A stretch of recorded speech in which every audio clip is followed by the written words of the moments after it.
Terve! Oli viimeiset ajelut tällä mun mankilla, tällä kanavalla.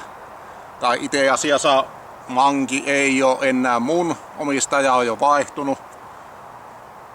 Vielä ei oo fyysisesti siirtynyt eri paikkaan, mutta mun mopo tämä ei enää oo tätä videoa teheensä.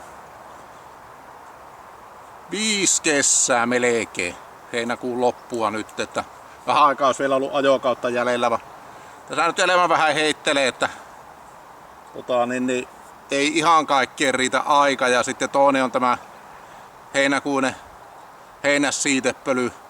Pystyy elämään ja olemaan, mutta ajoviima herkistää sen verran, että on välillä melko hirveitä allergiakohtauksia. Mutta kateillaanpa, miltä tämmönen Kiinamanki 5 ajeluvuoden jälkeen näyttää. Kuvataan vaihteeksi auringonpaisteessa eikä aina varjossa.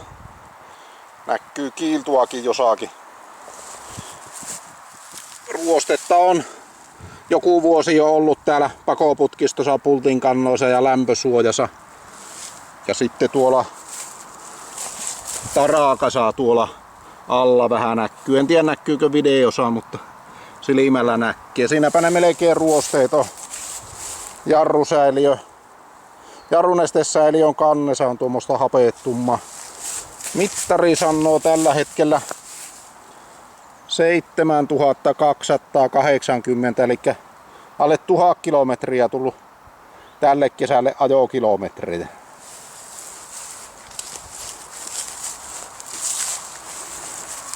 Ja tuo osa on tosiaan jonkun kerran tuon kytkinmekanismin voitellut, niin se on maali lähtee tuosta ja tuolta on vähän maali lähtenyt. Ja, että ei ole ihan enää uuden veronen tämä mopo, mutta saa siinä seuraava omistaja tarkkana olla, että yhtä hyväkuntoisena pysyy.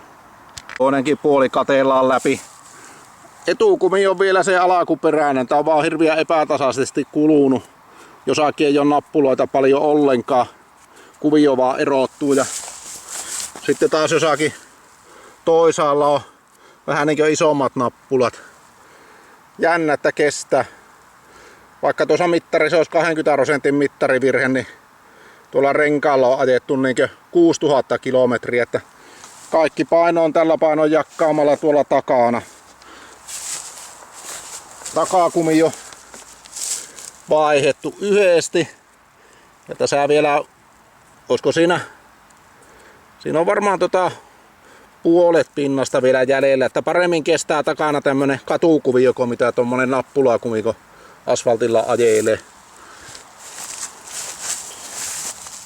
Ketju on alakuperäinen.